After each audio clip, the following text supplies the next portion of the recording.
Hello मेरे प्यारे students, कैसे हो आप लोग। जितने भी हमारे स्टूडेंट इस बार 12th में हैं और जिनको 2025 बोर्ड एग्जाम देना है, उनके लिए आज का ये क्लास बहुत ही ज़्यादा इम्पोर्टेंट है।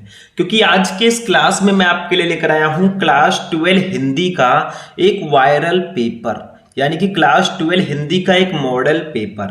ऐसे ही 2025 में हिंदी का पेपर आएगा, तो बहुत सारे स्टूडेंट हैं जो इस बार 2025 बोर्ड एग्जाम देंगे और 12th में हैं, उनके लिए आज का ये क्लास बहुत ही ज़्यादा स्पेशल है।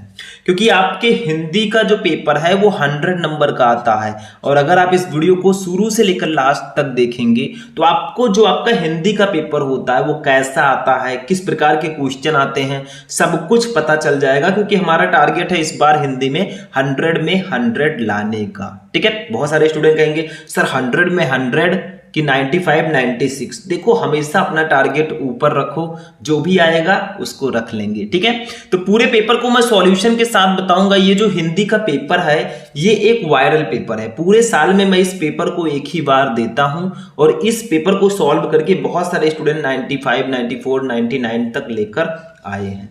तो देखिए, क्लास 12 हिंदी, ठीक है, 2025 आपका यहाँ पे पेपर कोड लिखा रहेगा, इधर रोल नंबर, इधर नाम। भैया ये तो लिखना ही होगा, ठीक है, अपनी पहचान। समय तो 3 घंटे 15 मिनट ही रहेगा। आप सोचे 3 घंटे 20 मिनट मिल जाए, ऐसा नहीं हो सकता। पूर्णांक आपका 100 नंबर का रहेगा। पूरे पेपर को मैं सॉल्व कराऊंगा, बस इस वीडियो को शुरू से लेकर लास्ट तक देखना, और वीडियो को लाइक आप लोग कर देना, चैनल को भी सब्सक्राइब कर देना। ठीक है, कमेंट में और कोई पेपर चाहिए वो भी बताना। निर्देश, प्रारंभ के 15 मिनट परीक्षार्थियों को प्रश्न पत्र पढ़ने के लिए निर्धारित है। ठीक, अब सबसे पहले आपको ये पता होना चाहिए कि आपके हिंदी का पेपर 2 खंड में होता है, खंड का और खंड खा। खंड का 50 नंबर का, खंड खा भी 50 नंबर का, दोनों मिलाकर 100 नंबर का पेपर होता है। ठीक है, खंड का पहले हम लोग डिस्कस करेंगे। खंड का में सबसे पहले हिंदी के बहुविकल्पीय प्रश्न होते हैं, 10 नंबर के पूरे 10 क्वेश्चन। देखो, फर्स्ट का है, रानी केतकी की कहानी के लेखक कौन है। देखो, ये हिंदी गद्य साहित्य का क्वेश्चन होगा। रानी केतकी की कहानी के लेखक कौन है भैया, तो इंशाअल्लाह खां जी हैं। मैं आपको सिर्फ आंसर बताते हुए चलूंगा, क्योंकि पूरे 100 नंबर का पेपर हमें सॉल्व करना है, मैं ये ऑप्शंस नहीं पढ़ूंगा। ठीक है, रानी केतकी की कहानी के लेखक हैं इंशाअल्लाह खां। खा, आवारा मसीहा नामक जीवनी विधा के लेखक है। मतलब आवारा मसीहा जो है ये जीवनी विधा की रचना है, और इसके लेखक कौन है बताइए जल्दी से। जिसको जिसको पता है कमेंट करके बता देना। ठीक है, सेकंड इसका राइट आंसर होगा विष्णु प्रभाकर। आवारा मसीहा के लेखक विष्णु प्रभाकर जी हैं। ठीक है, गा वाला देखो, हिंदी एकांकी का जनक किसे माना जाता है, बताइए हिंदी एकांकी का जनक किसको माना जाता है, तो डॉक्टर रामकुमार वर्मा जी को हिंदी एकांकी का जनक माना जाता है। घा, स्कंदगुप्त नाटक के लेखक कौन है, जल्दी से बताओ, कमेंट करो। आप लोग 12th में हो, स्कंदगुप्त नाटक के लेखक कौन है, हाई स्कूल में भी आपने पढ़ा था। इसका राइट आंसर होगा जयशंकर प्रसाद जी। देखो, स्कंदगुप्त, चंद्रगुप्त, अजातशत्रु, ये सब जो नाटक हैं इसके लेखक जयशंकर प्रसाद जी हैं। अंगा नंबर, आनंद कादम्बिनी पत्रिका के संपादक थे। आनंद कादम्बिनी पत्रिका के संपादक कौन थे, बद्री नारायण चौधरी प्रेम घन जी। सेकेंड ऑप्शन आपका राइट होगा। तो टोटल 5 क्वेश्चन थे हिंदी गद्य साहित्य से, 1-1 नंबर के 5 नंबर आपको मिलेगा। अभी बहुविकल्पीय प्रश्न फिनिश नहीं हुआ, अभी दूसरे क्वेश्चन में भी 5 क्वेश्चन रहेंगे हिंदी के बहुविकल्पीय प्रश्न, जो कि हिंदी पद्य साहित्य से होंगे। देखो, निम्नलिखित विनय पत्रिका किस भाषा पर आधारित कृति है। विनय पत्रिका जो रचना है ये किस भाषा में लिखा गया है, किस भाषा पर आधारित है, तो ये ब्रज भाषा है भैया। तो सेकंड ऑप्शन आपका राइट होगा खा। निम्नलिखित कवियों में से छायावादी कवि हैं, इन कवियों में से छायावादी कवि कौन है भैया, तो जयशंकर प्रसाद जी छायावादी युग के कवि हैं। ये बिल्कुल ध्यान रखना, जयशंकर प्रसाद जी किस युग के हैं, छायावादी युग के। गा देखो, सुमित्रा नंदन पंत को उनकी किस रचना पर ज्ञानपीठ पुरस्कार मिला, बताइए सुमित्रा नंदन पंत जी को उनकी किस रचना पर ज्ञानपीठ पुरस्कार दिया गया था, तो उनकी एक रचना है चिदंबरा, इसी रचना पर उनको ज्ञानपीठ पुरस्कार मिला था। देखो, अभी मैं आपको ज्यादा से ज्यादा क्वेश्चंस बता रहा हूं, 10 क्वेश्चन ही बता रहा हूं। हिंदी के बहुविकल्पीय प्रश्नों का मैं स्पेशल वीडियो भी आपको प्रोवाइड करा चुका हूं और आगे भी कराऊंगा। आप लोग सर्च करोगे यूट्यूब पर class 12 Hindi important objective question Shubham lecturer, आपको क्लासेस मिल जाएंगी, जाकर वहां से भी आपको प्रैक्टिस करना है। क्योंकि practice makes a man perfect, practice एक आदमी को परफेक्ट बनाती है। घा, कामायनी महाकाव्य में सर्गों की संख्या है। कामायनी महाकाव्य में कितने सर्ग हैं भैया? टोटल 15 सर्ग हैं। थर्ड ऑप्शन आपका राइट होगा। अंगा नंबर। छायावाद के प्रवर्तक माने जाते हैं। छायावाद के प्रवर्तक कौन माने जाते हैं? सबको पता होगा, जयशंकर प्रसाद जी छायावाद के प्रवर्तक माने जाते हैं। तो 5 नंबर का ये क्वेश्चन हो गया। टोटल मिलाकर 10 नंबर आपका बहुविकल्पीय प्रश्न होगा, जिसमें 10 नंबर हिंदी गद्य साहित्य के बहुविकल्पीय प्रश्न और 10 नंबर हिंदी पद्य साहित्य। ठीक है, अब आते हैं गद्यांश पर। तीसरा क्वेश्चन जो हमारा होगा, ये महत्वपूर्ण गद्यांश से 10 नंबर का आता है। इसमें कुछ खास होता नहीं है, ध्यान से देखो जो मैं बता रहा हूं। देखो, का कई महीनों बाद आए थे। देखो, दिए गए गद्यांश पर आधारित निम्नलिखित प्रश्नों का उत्तर दीजिए। आपको एक गद्यांश दिया गया है, ठीक है, इतना बड़ा सा। इसके नीचे 5 क्वेश्चन है, 1 2 3 4 5, 2 नंबर के क्वेश्चन होंगे। आप पांचों का आंसर दीजिए, 10 नंबर ले जाइए। नहीं पता तो अथवा लगा है, वो नहीं जानते आप ये वाला कर दीजिए। ठीक है, इसके नीचे भी 5 क्वेश्चन है, 2 नंबर के, वो नहीं जानते तो इसको कर सकते हैं। चलो हम एक कर देते हैं, कोई भी। देखो, का कई महीने बाद आए थे। सुबह चाय पीकर अखबार देख रहा था कि वे तूफान की तरह कमरे में घुसे, साइक्लोन की तरह मुझे अपनी भुजाओं में जकड़ा, तो मुझे धृतराष्ट्र की भुजाओं में जकड़े भीम के पुतले की याद आ गई। वो धृतराष्ट्र की ही जकड़ थी। अंधे धृतराष्ट्र ने टटोलते हुए पूछा, कहाँ है भीम? आ बेटा, तुझे कलेजे से लगा लूं। और जब भीम का पुतला उनकी पकड़ में आ गया तो उन्होंने प्राणघाती स्नेह से उसे जकड़कर चूर कर डाला। क्वेश्चन है आपका फर्स्ट है, उपयुक्त गद्यांश के पाठ और लेखक का नाम लिखिए। देखो भैया, ये हमारे किस पाठ से है? ये निंदा रस चैप्टर से है। इसके लेखक हरिशंकर प्रसाद जी हैं। तो आप लोग लिख सकते हैं, मतलब संदर्भ हेडिंग डाल के आप लोग लिख सकते हैं, प्रस्तुत गद्यांश हमारी पाठ्य पुस्तक के गद्य भाग में संकलित तथा हिंदी के प्रसिद्ध व्यंग्यकार श्री हरिशंकर प्रसाद द्वारा लिखित निंदा रस शीर्षक निबंध से अवतरित है। मतलब आपको 2 नंबर में लिखना है। आप चाहे तो डायरेक्टली पाठ का नाम निंदा रस, लेखक का नाम हरिशंकर प्रसाद भी डाल सकते हैं, कोई दिक्कत नहीं है। ठीक है, तो ऐसे आपको कर सकते हैं। बस इसी में सारा आंसर मिलेगा। जो भी 5 क्वेश्चन है सबका आंसर इसी में मिल जाएगा। बस आपको पहचानना आना चाहिए किस पाठ का है। दूसरा, रेखांकित अंश की व्याख्या कीजिए। यहां से लेकर यहां तक जिसके नीचे रेखाएं हैं उतने का आपको अपनी भाषा में व्याख्या करनी है। 2 नंबर इसका भी कंप्लीट, मतलब अपनी भाषा में थोड़ा चेंज करके, थोड़ा आपको क्रिएटिव करके इसको लिख देना है। ठीक है, थोड़ा बढ़ा चढ़ा के 2-3 लाइन बढ़ा के लिख देना है, नंबर मिल जाएगा। तीसरा, का किस तरह कमरे में घुसे और उन्होंने किस तरह लेखक को भुजाओं में जकड़ा। तो देखो लिखा ये सीधा सीधा, का तूफान की तरह कमरे में घुसे, साइक्लोन की तरह मुझे अपने भुजाओं में जकड़ा। बस इतना ही लिखना है कि का अर्थात लेखक ने मित्र के वो तूफान की तरह कमरे में घुसे और साइक्लोन की तरह उन्होंने लेखक को अपनी भुजाओं में जकड़ लिया। बस हो गया, यहां से लेकर यहां तक लिख दो, काम खत्म। यहां तक, ठीक है, जकड़ा, बस सिंपल सा है। चौथा देखो, लेखक को किसके पुतले की याद आ गई? तो देखो यहां पे लिखा है, ये भुजाओं में जकड़े भीम के पुतले की याद आ गई। ठीक है, तो लिख दो, लेखक को उस भीम के पुतले की याद आ गई जिसे धृतराष्ट्र वास्तव में भीम समझकर मार डालना चाहता था। मतलब लेखक को भीम के पुतले की याद आ गई, सिंपल सा। पांचवा, धृतराष्ट्र ने भीम के पुतले के साथ क्या किया? तो देखो लिखा है, ये जब भीम का पुतला उनकी पकड़ में आ गया तो उन्होंने प्राणघाती स्नेह से उसे जकड़कर चूर कर डाला। तो धृतराष्ट्र ने भीम के पुतले के साथ, धृतराष्ट्र को जब भीम का पुतला मिला, उनकी पकड़ में आ गया तो उन्होंने प्राणघाती स्नेह से उसे जकड़कर चूर कर डाला। तो भैया सबका क्वेश्चन का आंसर इसी में लिखा है। तो ऐसे ढूंढ ढूंढ के आपको लिखना है। मैंने हिंदी की कॉपी लिखना भी आपको बताया था। अगर आप लोग सर्च करोगे क्लास 12 हिंदी की कॉपी कैसे लिखें, तो शुभम लेक्चर, तो आपको क्लास मिल जाएगी। उसमें कैसे इसको सॉल्व करना है सब कुछ मैंने बता दिया है। या आप सर्च कर लीजिए क्लास 12 हिंदी इंपॉर्टेंट गद्यांश शुभम लेक्चर, तो भी आपको क्लास मिल जाएगा। गद्यांश कैसे सॉल्व करते हैं वो भी पता चल जाएगा। अथवा लगा है भैया, वो नहीं पता तो आप इसको कर दीजिए। ठीक है, ये हमारे हम और हमारा आदर्श जो चैप्टर है डॉक्टर APJ अब्दुल कलाम जी का, ये उस चैप्टर से लिया गया है। ठीक है, अब आते हैं पद्यांश पे। इसको थोड़ा सा ध्यान देना है क्योंकि भैया ये है पद्यांश और ये आता है पूरे के पूरे 10 नंबर का। देखो, दिए गए पद्यांश पर आधारित निम्नलिखित प्रश्नों का उत्तर दीजिए। वही सेम प्रोसेस है, पद्यांश दिया जाएगा, उसके नीचे 5 क्वेश्चन रहेंगे, उसका आंसर देना होगा। जैसे देखो, अहे निष्ठुर परिवर्तन तुम्हारा ही टांदो नर्तन, विश्व का करुण विवर्तन तुम्हारा ही नयनोन्मीलन, निखिल उत्थान पतन अहे वासुकि सहस्त्र फन, लक्ष्य अलक्षित चरण तुम्हारे चिन्ह निरंतर, छोड़ रहे हैं जग के बिछत वृक्ष स्थल पर, सत सत फेनोषित स्फीत फूतकार भयंकर, घुमा रहे हैं घनाकार जगती का अंबर, मृत्यु तुम्हारा गरल दंत कंचुक कल्पांतर, अखिल विश्व ही विवर वक्र कुंडल दिगंडल। ठीक है, अब ये देखो किस चैप्टर का है भैया, ये सुमित्रा नंदन पंत जी का एक चैप्टर है पद में परिवर्तन, ये उसी चैप्टर का है। देखो परिवर्तन चैप्टर भी इंपॉर्टेंट है, लेकिन जो स्टार्टिंग के 3-4 चैप्टर हैं बहुत इंपॉर्टेंट है। जैसे आपका श्रद्धा मनु हो गया, पवन दूतिका हो गया, कैकेयी का अनुताप हो गया, गीत हो गया जयशंकर प्रसाद जी का, यही सब पढ़ लो भैया, नंबर आपका फिक्स रहेगा।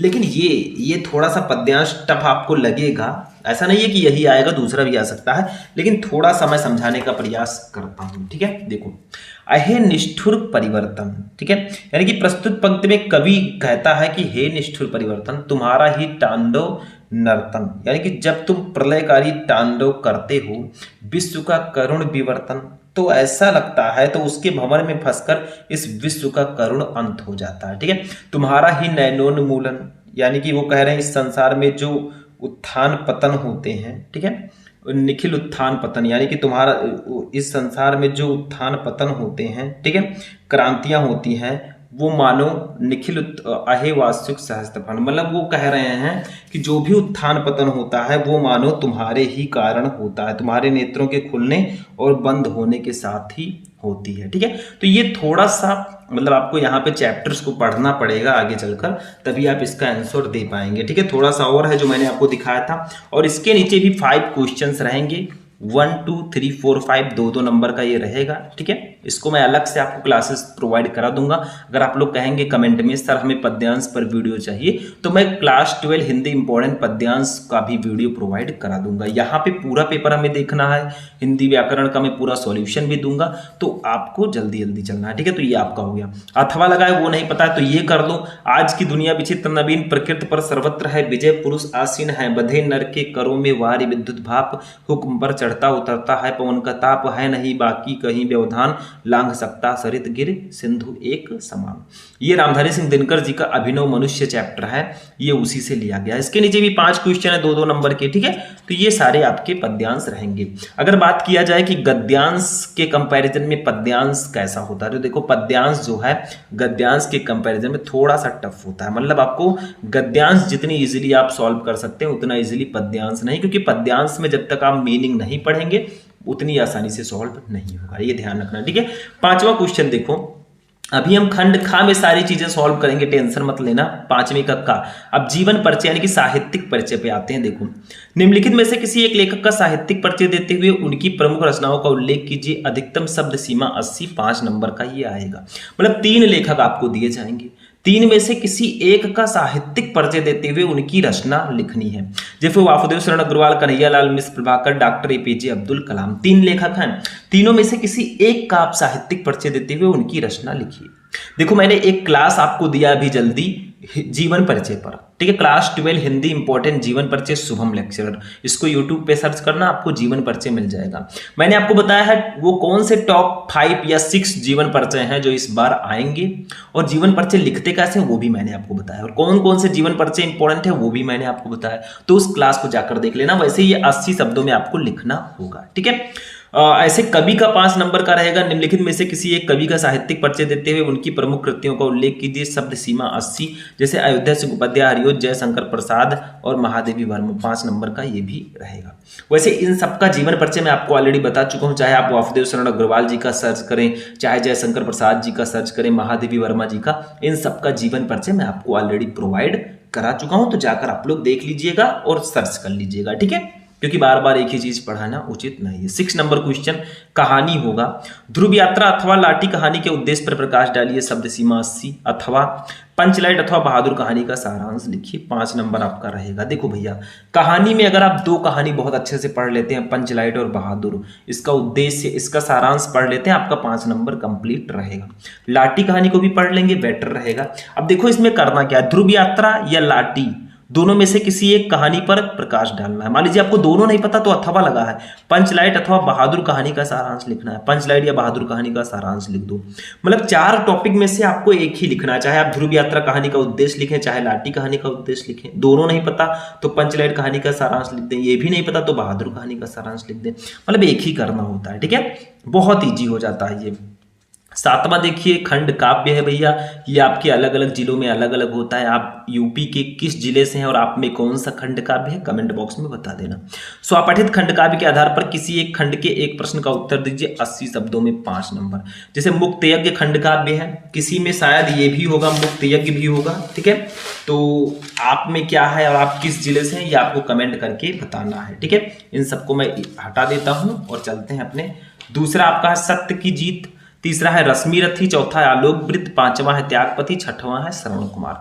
तो देखो ये क्या होता है, जैसे यूपी में जो जिले हैं, कुछ जिलों में सत्य की जीत होगा, कुछ जिलों में जो अभी मैंने पहले बताया मुक्त यज्ञ होगा, कुछ जिलों में रश्मि रथी, कुछ जिलों में आलोक वृत्त, कुछ जिलों में त्यागपति, किसी में श्रवण कुमार। तो आप जिस जिले से हैं वो आप देख सकते हैं, या फिर अपने टीचर से पूछ लीजिए हिंदी वाले कि हमारे जिले में कौन सा खंड काव्य है। वैसे बुक में दिया रहता है कौन से जिले में कौन सा खंड काव्य पढ़ना है, और आप लोग कमेंट करना अपने जिले को, मैं उसको बता दूंगा। जैसे हम गोंडा से हैं तो हमारे यहाँ त्यागपति है, ठीक है। आगे बढ़ते हैं। तो ये जिला वाइज होता है, बाकी सारे टॉपिक सेम होते हैं, सिर्फ यही एक टॉपिक है जो जिला वाइज होता है। तो ये 50 नंबर का हमारा पेपर हो गया, मतलब 10 नंबर का बहुविकल्पीय प्रश्न, 10 नंबर का गद्यांश, 10 नंबर का पद्यांश और 10 नंबर का जीवन परिचय, और कहानी 5 नंबर का, खंड काव्य 5 नंबर का। टोटल ऐड करेंगे 100 नंबर 50 नंबर का ये पेपर हो जाएगा। अब खंड खा पे हम लोग चलेंगे भैया। खंड खा, खंड खा में अगर देखा जाए तो सबसे पहले हिंदी संस्कृत का गद्यांश आता है। देखो 8वें कक्षा दिए गए संस्कृत गद्यांशों में से किसी एक का ससंदर्भ हिंदी में अनुवाद कीजिए 7 नंबर। मतलब ये आपको गद्यांश इतना बड़ा दिया गया है, ठीक है। इसका आपको संदर्भ के साथ हिंदी में अनुवाद करना है, संदर्भ में लिखना है कि ये किस पाठ से है। जैसे ये जातक कथा के उलूक जातकम से लिया गया, अतीते प्रथम कल्पे जना एकाम विरूपम सौभाग्य प्राप्तम सर्व कार्य परिपूर्णम पुरुषम राजानुकुर्वन, ठीक है। तो ये हमारे जातक कथा में जो उलूक जातकम शीर्षक है ये उसी से लिया गया है, ठीक। तो पहले आप गद्यांश, पहले आप संदर्भ लिख दीजिएगा, फिर इसकी हिंदी में व्याख्या कर दीजिएगा। देखो कुछ चैप्टर हैं जो बहुत इंपॉर्टेंट है, जैसे जातक कथा, महामना मालविया, पंचशील सिद्धांता और संस्कृत भाषा महत्तम। 3-4 चैप्टर बहुत इंपॉर्टेंट है, नहीं पता ये तो अथवा लगा है। देखो ये महापुरुषालौकिक प्रलोभनेश बद्धा नियत लक्षण यांत कदापि भ्रश्यन्ति, ये हमारे महामना मालविया चैप्टर का है। तो दोनों में से जो आपको पता है वो आप कर सकते हैं। आप लिखेंगे, संदर्भ लिख दीजिएगा, प्रस्तुत गद्यांश हमारी पाठ्यपुस्तक हिंदी संस्कृत के महामना मालविया पाठ से अवतरित है, बस सिंपल सा है। तो दोनों में से किसी एक को आपको कर लेना है। आगे आगे मैं आपको सब कुछ बताऊंगा, नो टेंशन। अब ये जो टॉपिक आता है खा वाला, संस्कृत का श्लोक, ये तो फिक्स होता है भैया। एक ही चैप्टर है इसमें सुभाषित रत्नानी, उसी चैप्टर से आएगा। मतलब 1-2 चैप्टर और हैं जिसमें एक आध गद्यांश है, पद्यांश है, उसको पढ़ लेना। बाकी सबसे इंपॉर्टेंट चैप्टर यही है क्योंकि इसमें सिर्फ पद्यांश ही है। दिए गए श्लोकों में से किसी एक का ससंदर्भ हिंदी में अनुवाद कीजिए। जैसे सुखार्थिना कुतो विद्या कुतो विद्यार्थिना सुखम, सुखार्थी व त्यजेत विद्याम विद्यार्थी व त्यजेत सुखम। मतलब सुख चाहने वाले को विद्या का और विद्या चाहने वाले को सुख कहा। सुख चाहने वालों को विद्या त्याग देनी चाहिए और विद्या चाहने वाले को सुख त्याग देना चाहिए। अगर आप लोग सोचें कि मैं दिन भर बहुत अच्छे से आराम करूं, फोन चलाऊं, गेम खेलूं और बोर्ड एग्जाम में बहुत अच्छा नंबर लेकर आऊं, ऐसा नहीं हो सकता। आपको आराम चाहिए भैया, विद्या त्याग दो। आपको विद्या चाहिए तो सुख त्याग दो। ऐसा नहीं बिल्कुल त्याग दो, सब कुछ करते हैं लेकिन पढ़ाई पे विशेष ध्यान दें, ठीक है। अथवा ये सुभाषित रत्नानी चैप्टर का है ये श्लोक, ठीक है। काव्य शास्त्र विनोदेन कालो गच्छत धीमताम व्यसनेन च मूर्खानाम निंद्रया कलहे हुआ। यानी कि जो अच्छे लोग होते हैं उनका दिन काव्य शास्त्र पढ़ने में, ठीक है, जो ये सब है आपका। और जो मूर्ख लोग होते हैं उनके सोने में, लड़ाई झगड़ा करने में दिन बीतता है। तो ये भी हमारा सुभाषित रत्नानी चैप्टर का ही है, तो ये ध्यान देना, ये चैप्टर बहुत ज्यादा इंपॉर्टेंट है। आगे बढ़ते हैं। 9 नंबर ग्रामर हिंदी व्याकरण पे आते हैं। निम्नलिखित मुहावरे एवं लोकोक्तियों में से किसी एक का अर्थ लिखकर वाक्य प्रयोग कीजिए 2 नंबर। जैसे आंखों का तारा होना, इसका मतलब होता है बहुत प्रिय होना। दूसरा 9 2 11 होना यानी कि भाग जाना, इसका आपको वो भी लिखना है। जैसे 9 2 11 होना यानी कि भाग जाना, वाक्य प्रयोग लिख दीजिए। पुलिस को देखकर चोर 9 2 11 हो गए, बस वाक्य प्रयोग हो गया। आंखों का तारा होना, बहुत प्रिय होना, राम कौशल्या की आंखों के तारे थे, बस ऐसे आपको कर देना वाक्य प्रयोग, बस ये क्वेश्चन उसमें आना चाहिए। तीसरा, घर फूक तमाशा देखना, यानी कि अपनी ही हानि पर आनंदित होना, हंसना, लाल पीला होना, बहुत क्रोधित होना। तो ये एक ही करना है, मैंने चारों बता दिया है। 10 नंबर होता है आपठित गद्यांश, मतलब आपको एक आपठित गद्यांश दिया जाएगा, उसके नीचे क्वेश्चन दिए जाएंगे, 5 नंबर आपको उसके लिए मिलेगा। क्वेश्चन ऑब्जेक्टिव भी हो सकता है और सब्जेक्टिव भी हो सकता है। देखो, निम्नलिखित गद्यांश पद्यांश को ध्यानपूर्वक पढ़कर पूछे गए प्रश्नों में सही विकल्प का चयन कीजिए। ये ऑब्जेक्टिव दिया गया है, लेकिन सब्जेक्टिव भी आता है। देखो, पढ़ते हैं पहले इसको, फिर क्वेश्चन का आंसर देंगे। देखो, अंतर्राष्ट्रीय श्रम संगठन के अनुसार बाल श्रम को इस प्रकार परिभाषित किया गया है: वो काम जो बच्चों को उनके बचपन, उनकी क्षमता और उनकी गरिमा से वंचित करता है और जो शारीरिक और मानसिक विकास के लिए हानिकारक है। एक सामाजिक बुराई के रूप में संदर्भित भारत में बाल श्रम एक अनिवार्य मुद्दा है जिससे देश वर्षों से निपट रहा है। मतलब बच्चे जो छोटे छोटे काम करते हैं, बाल श्रम, ये उससे रिलेटेड है। ठीक है। लोगों का मानना है कि बाल श्रम जैसी सामाजिक कुरीति को समाप्त करने का दायित्व सिर्फ सरकार का है। यदि सरकार चाहे तो कानून को पालन न करने वाले एवं कानून भंग करने वाले को सजा देकर बाल श्रम को समाप्त कर सकती है, किंतु वास्तव में ये केवल सरकार की जिम्मेदारी नहीं है, बल्कि इसे सभी सामाजिक संगठनों, मालिकों और अभिभावकों द्वारा भी समाधित करना चाहिए। हमारे घरों में, ढाबों में, होटलों में, खानों कारखानों में अनेक बाल श्रमिक मिल जाएंगे जो कड़ाके की ठंड और तपती धूप की परवाह किए बिना काम करते हैं। विकासशील देशों में गरीबी और उच्च स्तर की बेरोजगारी बाल श्रम का मुख्य कारण है। बाल मजदूरी इंसानियत के लिए अपराध है जो समाज के लिए श्राप बनती जा रही है तथा जो देश की वृद्धि और विकास में बाधक के रूप में बहुत बड़ा मुद्दा है। हमें सोचना होगा कि सभ्य समाज में यह अभिशाप क्यों मौजूद है। जिस उम्र में बच्चों को सही शिक्षा मिलनी चाहिए, खेल कूद के माध्यम से अपने मस्तिष्क का विकास करना चाहिए, उस उम्र में बच्चे से काम करवाने से बच्चों का शारीरिक, मानसिक, बौद्धिक और सामाजिक विकास रुक जाता है। शिक्षा का अधिकार मूल अधिकार होता है। शिक्षा से किसी भी बच्चे को वंचित रखना अपराध माना जाता है। आज आवश्यकता इस बात की है कि सरकारी स्तर से लेकर व्यक्तिगत स्तर पर सभी इससे के प्रति सजग रहें और बाल श्रम के कारण बच्चों का बचपन न छिन जाए, इसके लिए कुछ सार्थक पहल करें। आम आदमी को भी बाल मजदूरी के विषय में जागरूक होना चाहिए और अपने समाज में इसे होने से रोकना चाहिए। बाल श्रम को खत्म करना केवल सरकार का ही कर्तव्य नहीं है, हमारा भी कर्तव्य है कि हम इस अभियान में सरकार का पूरा साथ दें। देखिए का क्वेश्चन, अब ऑब्जेक्टिव क्वेश्चन है उसी से रिलेटेड। देखो, इतना बड़ा कोई जरूरी नहीं है कि गद्यांश दिया जाएगा, थोड़ा छोटा भी दिया जा सकता है और इसके नीचे सब्जेक्टिव क्वेश्चंस भी दिए जा सकते हैं। देखो, का गद्यांश के आधार पर बताइए कि बाल श्रम जैसी सामाजिक कुरीति को समाप्त करने के लिए लोगों की सोच कैसी है। फर्स्ट, बाल श्रम को समाप्त करना केवल समाज सेवी संस्थाओं का दायित्व है। सेकंड, ऐसे आप सेकंड कर दीजिएगा, ये सेकंड, ये थर्ड, ये फोर्थ। ठीक है।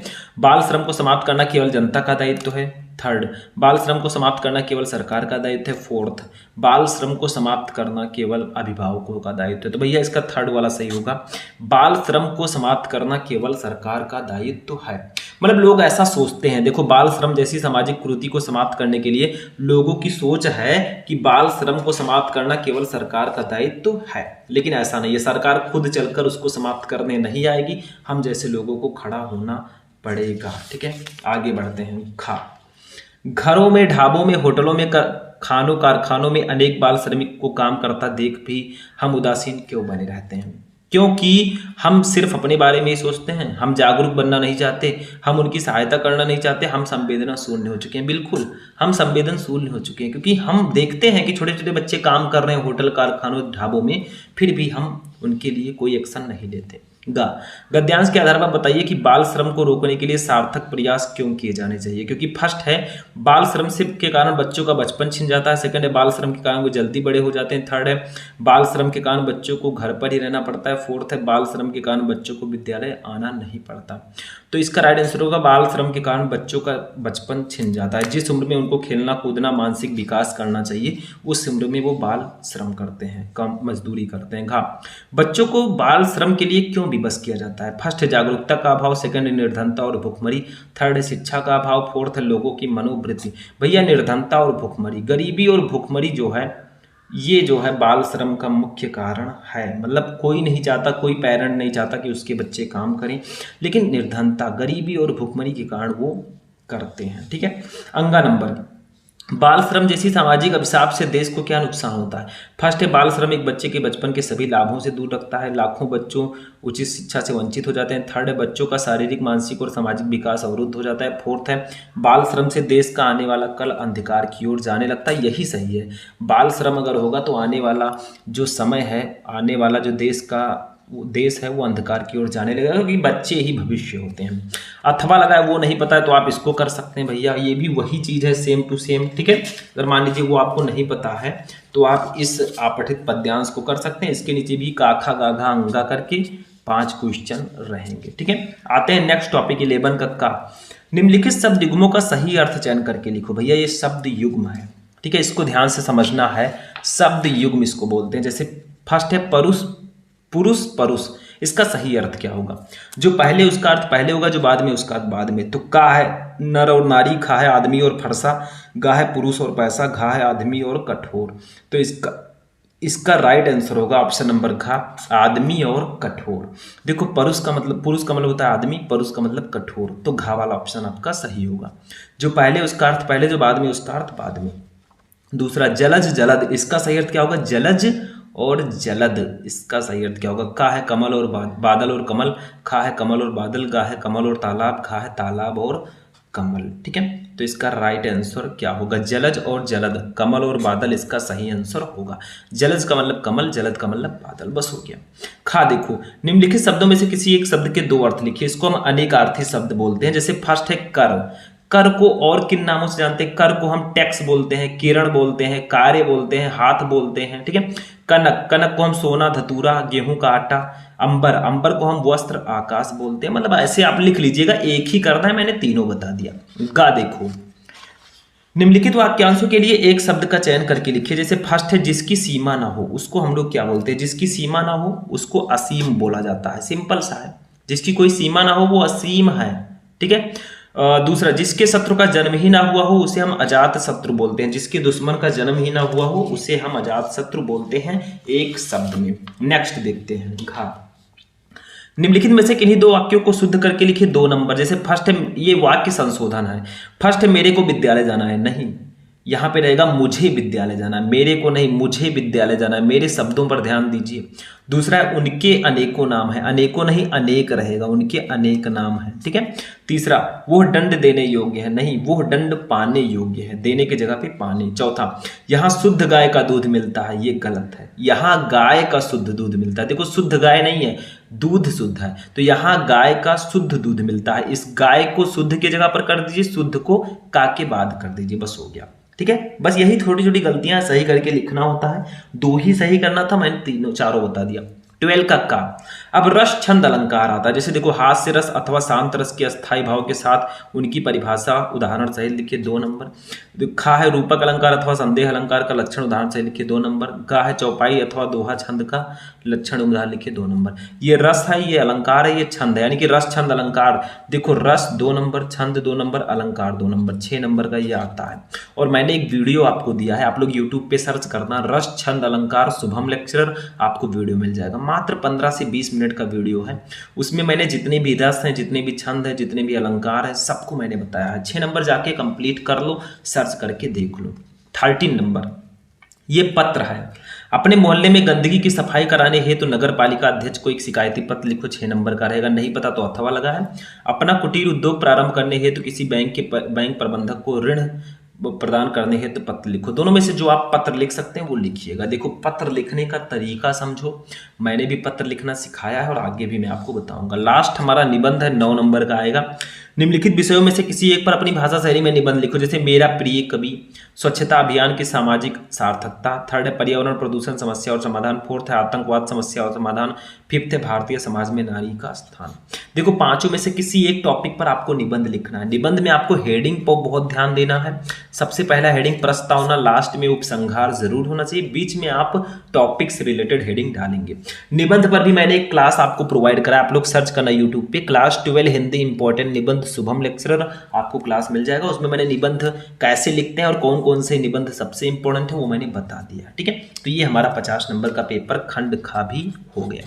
तो खंड का 50 नंबर, खंड का 50 नंबर, टोटल 100 नंबर का पेपर हमारा कंप्लीट हुआ, ठीक है। तो ये था क्लास 12 हिंदी का एक वायरल पेपर। हमारा क्लास यहीं पर फिनिश होगा। आई होप कि आपको पूरा पेपर समझ में आ चुका होगा। कुछ टॉपिक के मैंने सॉल्यूशन भी बताए, आगे भी मैं आपको प्रोवाइड कराता रहूँगा।